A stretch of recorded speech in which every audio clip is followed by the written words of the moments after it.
Hey everybody, welcome to another exciting and scintillating and fun-filled episode. I always say that it is fun-filled, but I guess it's all relative, of the OIG Roundtable.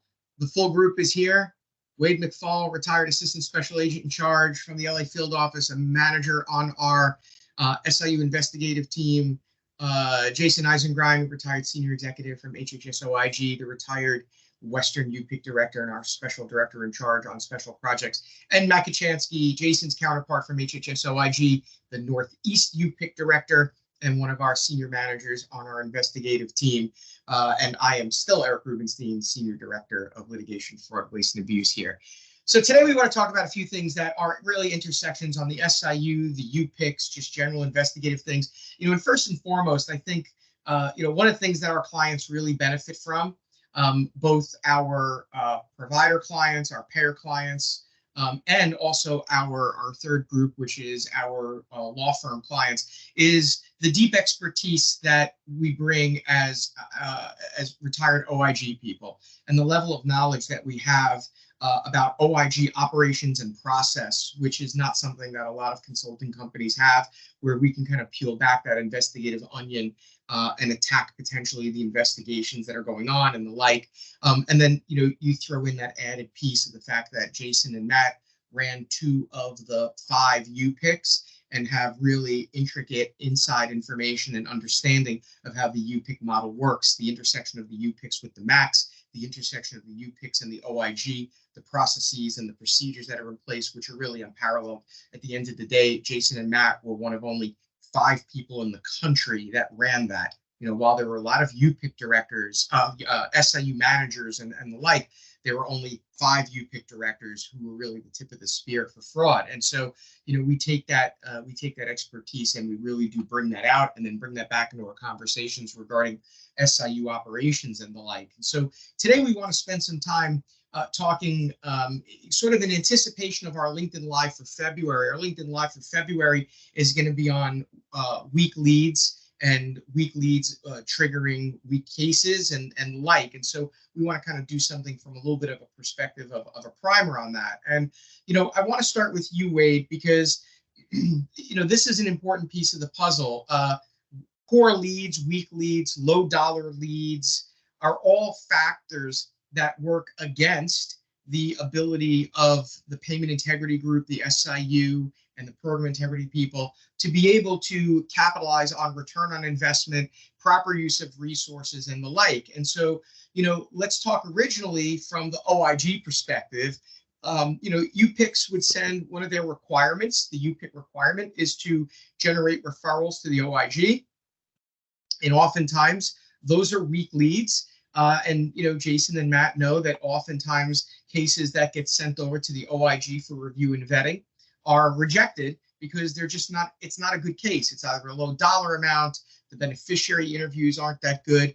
And so let's talk a little bit about, from the OIG perspective, when we've talked about this in regards to things like office priorities, investigative priorities, U.S. Attorney Office priorities. It's a little bit different than in the SIU space, right? But clearly, this whole premise of the law enforcement liaison does really cross over that, at the OIG, we were not shy about rejecting cases because there was something bad about the case. And bad doesn't mean it didn't have good facts. It was just something weak about that case. So let's talk about, from the OIG perspective, some of the things that you would be looking at as an agent and a supervisor. And then we're going to move that conversation into today, like these low dollar cases and working them.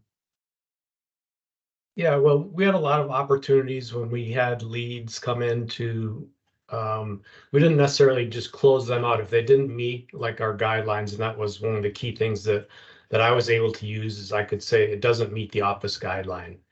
And we didn't have to really further define that, but we had certain standards and it was different for each region.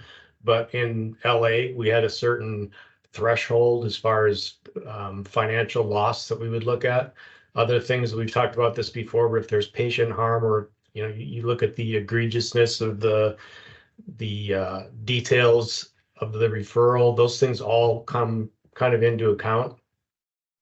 So if you had, just for example, if you had 10 agents and you look at their caseload and their cases, just look at the financial side of it, their cases are worth, $10 million, $3 million down to like $1 million. If I get a referral in for $50,000, it's just not going to get opened. It's a matter of resources, so it's not going to get opened. So then it's up to me to decide what to do with it. Does it go to, is there a Medicaid portion where we could refer it to the Mafuku? Could we have somebody, another one of our offices, in Vegas, for example, we didn't have the type of cases that we did in Los Angeles. So if we had an agent in Vegas who had a lighter caseload, we could have them work it as long as there was some nexus to the LA region or the Central District of California region. And that could be one patient, or, we didn't have to have a large portion, but so we had opportunities to not open those cases in Los Angeles, but we had a lot of opportunities to do something else with them. In worst case scenario, we would send it back to the UPIC or the ZPIC and say, it doesn't meet our guidelines at this point. Can you further develop it and see if you can come up with more? So we didn't, it was rare for us just to close, like do an open and close and not do anything with it, although that would happen from time to time. But generally, we had other avenues where we could send things to get them worked, as opposed to the SIU world, where it seems to me that it's really strictly limited to ROI. So we don't have those other things to deal with, although I think if there was patient harm, that's going to ratchet it up a bit. But if you're looking at assigning these cases with ROI in the back of your mind, to assign cases that are worth, under $2,000. I've seen cases that are being worked for $1,700, for like $8,600, $7,400. It's like a lot of times those cases take just as much time and resources to work because you're going through the same processes. You're writing the same letters, you're having the same conversations with the provider's attorney. And at best, you're going to get $1,700 back. It's just not worth the time and effort. And frankly, you're not even going to get $1,700 back because you get 50 cents on the dollar, maybe 70 cents on the dollar. So you're looking at a case that's being worked for $1,000 at best, what will be returned. And I'll probably eat that up, or whoever's working the case would eat that up in their wages, in the amount of time you have to spend on it. So there really has to be, I get it that they have certain things that the state requires, but you really have to step back and look at it, and you have to come up with another, like we used to use, does not meet office guidelines. You have to have a reason to say, we're not investing resources into this. We can't afford it. If you want us to invest these resources, we need a bigger budget, because we just can't do it. Yeah, and that's an important point. So when you're getting cases that are $2,000, $3,000, I think the important piece is that the cost of investigating a $2,000 case, cost meaning the time that you're investing, the opportunity cost if you're investigating this case, you're not investigating a larger case, is the same. For a large portion of this, the effort and the time requirement for a $2,000 or $3,000 case could be the same as $1 million case. And so the question becomes, is there a policy or a plan in place that the SIU has, the payment integrity team has, on cases that are below a certain dollar amount? Just sort of, generally, anything below $5,000 or $3,000, whatever that number is, that anything below that number is just handled in some administrative fashion, an overpayment, an education letter, an admonishment letter with education, something to just say this isn't worth it. Because I think you're right, a $1,700 case at the end of the day could be $600 or $700 after a negotiation of 50 or 60 cents on the dollar. Is it better to just provide an education letter to the provider with a warning, admonishment, and then just kind of be done with it and say the cost of this isn't, the price of the paper and the stamp isn't worth the time to do this as anything else? So there really has to be a level where you're doing that. And I think from a leadership perspective, you're almost setting people up for failure. If you've given someone a bunch of it's like death by 1,000 paper cuts, as someone named Jason Eisenbrine would say. If it's death by 1,000 paper cuts, someone who's got 3 or 4 cases worth $100,000 is going to, on their face, appear to be a more successful investigator than someone who's got 10 $1,000 cases. The success level really is going to be, potentially the same, or that one investigator could be way more successful in the aggregate. But if you're talking about dollars, it's a challenge. At some point, you have to say, I got to know when to hold them and know when to fold them. It's not worth keeping $1,000 case that's not going to result in $1,000, $1,000 payment. So Matt, I want to go to you, because then this becomes kind of that piece of that is that, a lot of times when those cases wind up going to the investigator, it's based upon reactive complaints or something like that. And we know from dealing with some of our SIU clients, the reason why we're there and some of our consulting and advisory work is because some of the SIU plans that we're dealing with have analytics tools that are generating all of these leads, and they can't work on those leads. And previously, before they got a data analytics tool or are using us for their data analytics, before that occurred, they were really just working on reactive cases. And so there has to be this balance and this shift from just always being reactive to being proactive, but that also comes with being able to generate good leads based upon an understanding of the data and the policies. Correct. Absolutely correct. I mean, we are working with, with some plans right now that are transitioning to that type of process where the percentage of leads from complaints or other outside sources is declining because they are now focusing on their own data analytics tool and learning how to use it, learning how to cull the best potential cases from that with high ROI as one of the factors. And then that's allowing them to handle the reactive ones, the low dollar, the single member complaint type of thing, in the ways you're talking about. Send an education letter, send an admonishment letter, and then put that aside for 6 months, a year. Then maybe go back and check using your analytics tool. Did their billing pattern change? Has it increased? Because then you might have a better case of ROI is a little higher, plus you've got the possibility of intent because they were notified that what they were doing was wrong and they've continued it. So it's the source of the complaints is the main factor in how to control the quality. If you're just reactive, taking everything in and trying to spit it back out, and you've got 100 leads going out, and just because 100 possible leads came in, but they don't amount to anything, versus, as you said, 10 leads that are good, it's always quality over quantity when you want to get to a good ROI and an effective SIU. Otherwise, they're juggling junk. And well, so part of that discussion then becomes that if you are a smaller SIU that doesn't have a data analytics tool and you're just being reactive for the most part, that you have to be careful what you wish for. Because if you do decide to bring in a data analytics tool that will generate leads, you're going to be overwhelmed very quickly. So, we are in the process of getting ready to help a plan that was exactly that, a very, very small plan, just a couple of investigators, and their investigators are spending nearly all of their time on reactive leads that were generated from complaints. They've now brought in a data analytics vendor, and that data analytics vendor is now generating an inordinate number of leads because they're actually looking at data. The problem is the plan wasn't prepared for that. And so the plan ran into a problem where they were generating all of these fraud, waste, abuse leads. You don't know if they're actionable. You don't know if they're not actionable.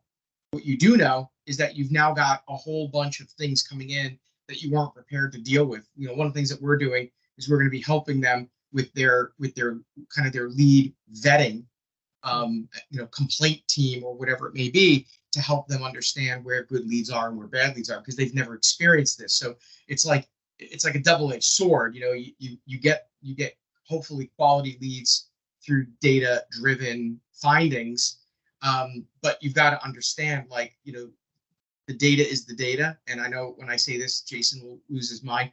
The data lies. And having an understanding of the policies and understanding of those things to understand if there's more that needs to be there is definitely part of that. So, Jaysen, I want to go to you now because when you start to talk about this, it becomes payment integrity, process improvement 101. That when the Wades of the world are investigating cases that are given to him that are $1,000, from a process perspective and a process improvement perspective and an ROI perspective, it seems to me like we'd be better off just putting Wade on a wheel and just let him run around like a mouse for 8 hours, because investigating $1,000 case has gotten you nowhere.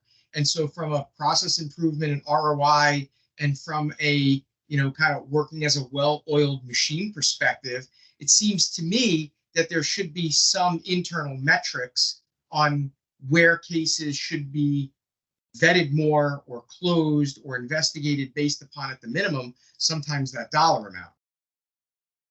Well, you've all covered the concept of return on investment really well, and that's clearly what an organization wants, right? A return on investment. The question about how to get there has to do with resource management.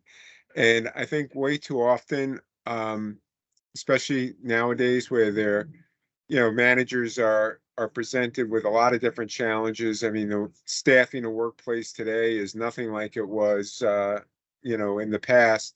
So sometimes the investigators are almost treated like independent subcontractors, and I don't mean that in the official contractual manner, but just like they're assigned investigations, or maybe they're even generating their own investigations and then left to their own design.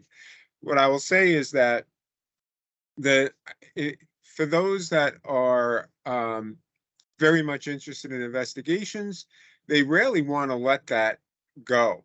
It's like a dog with a bone. There could be nothing left on it. My dogs will take that bone and they'll gnaw on it forever.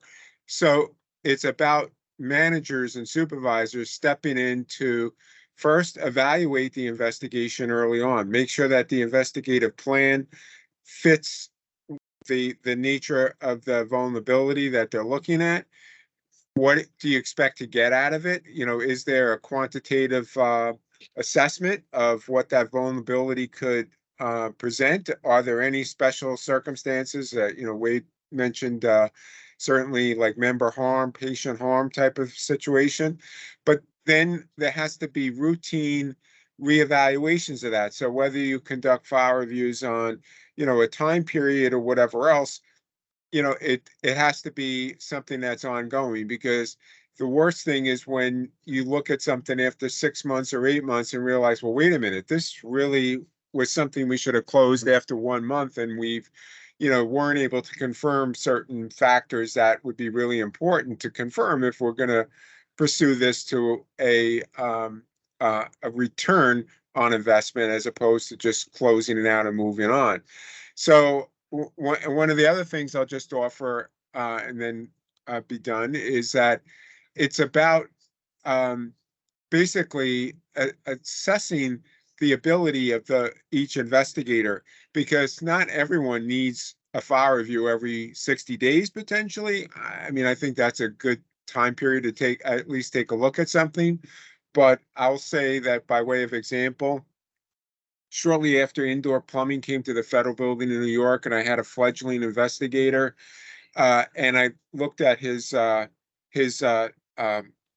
sheet of investigations, and there were like 30 something investigations on it. And it's like, oh my gosh, it maybe 10 or 12 especially for a newer investigator.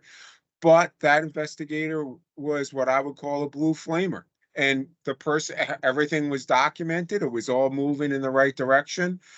Congratulations, Eric. And, the point is that, so in the world of managing and supervising medical reviewers, is a concept that I like.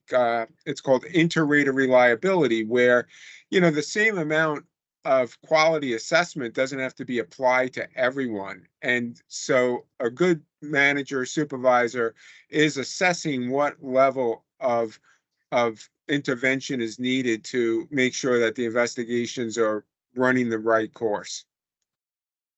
Yeah, so thanks for highlighting that. I have such a high caseload, but there is something to be said, right? So it's all going to be predicated upon what other factors are there.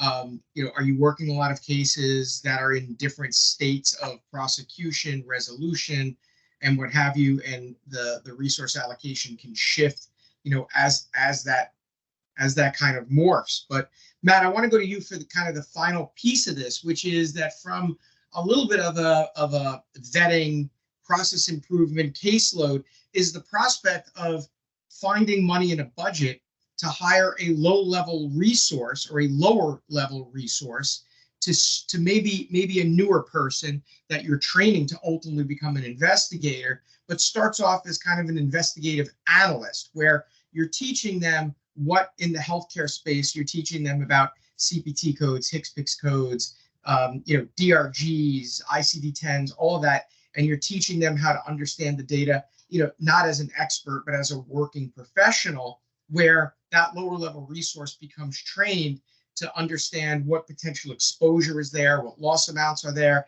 and kind of works in an adjunct capacity, consulting with investigators and leaders, but really is a lower level resource to help be the beginning of the funnel. Yes, it is a absolutely necessary component for a full SIU, is to have someone that can take on those low-level cases where the outcomes are going to be administrative, such as letters of admonishment or education, that can cull through those complaints and figure out the best way to resolve them as quickly as they can, so that you're putting the right resources to the right cases.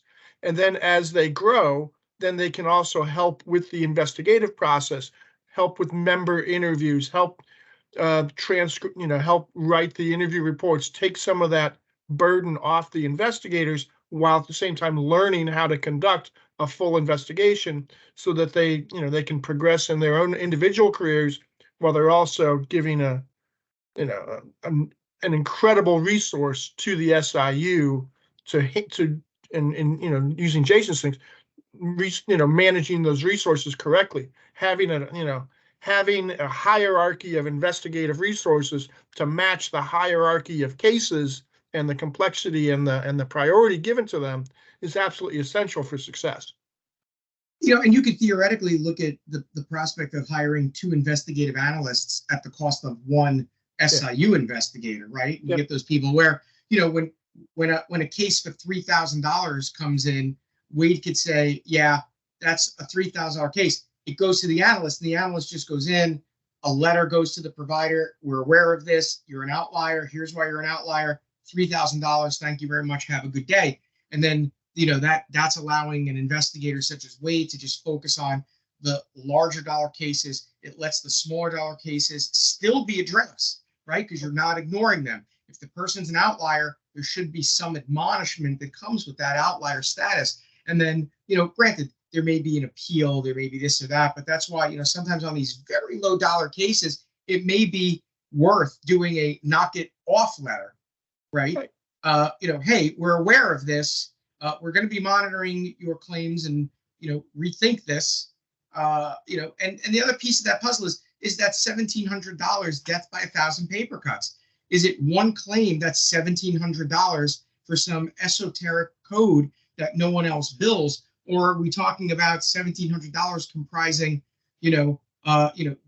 hundreds of $3 venipunctures, right? I mean, where does it lie? And that really can ostensibly be the difference in operationally the success of an investigator. Wade spending his time working $50,000, $60,000, $100,000 cases is going to get you a better return on investment than constantly just, $1,000 here, $1,000 there. You spend your time in ways that don't necessarily get you the best ROI.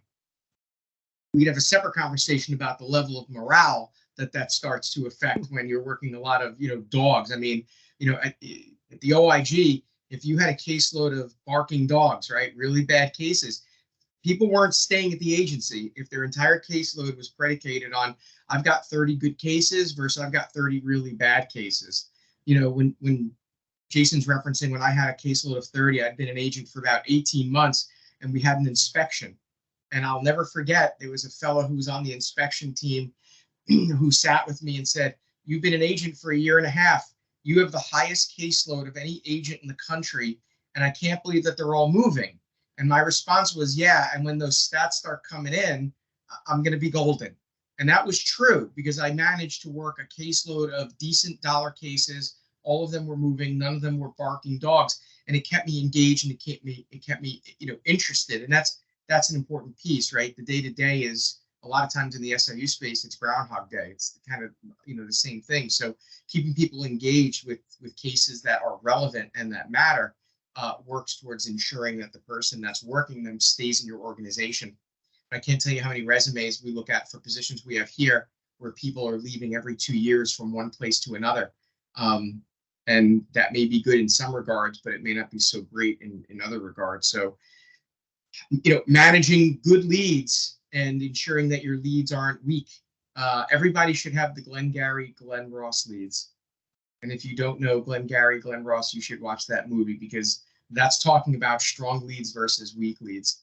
So it'll be interesting to see. It's going to be great to hear what Anthony and Dan have to say at the LinkedIn Live in February on this expansion of the topic. So as always, guys, we could talk about these things for hours and hours. So I appreciate all of your perspectives and your introspective approaches to this. As always, we appreciate everybody taking time out of their day to listen or watch our podcast. We appreciate you spending the time with us to do that. Again, if you're not getting our newsletter, you can go to our website, sign up for it right on the splash page. You can also send us an email at hello@advize.health.com. You can get our newsletter right to your inbox every week, which has a link to our LinkedIn lives that have been done previously, as well as the weekly OIG roundtables. You can also see our prior OIG roundtables from our YouTube channel. Just type in Advise Health or OIG Roundtable, you'll find it. Look for the next LinkedIn Live in February. We'll be putting out the flyer on that for you to sign up to talk about your leads are weak. Will be the topic of that LinkedIn Live. And again, if anybody has any ideas or topics that you'd like us to talk about from the OIG and greater SIU perspective, feel free to let us know. With that, we thank you again for tuning into this week's OIG Roundtable, and we'll see you on the next episode.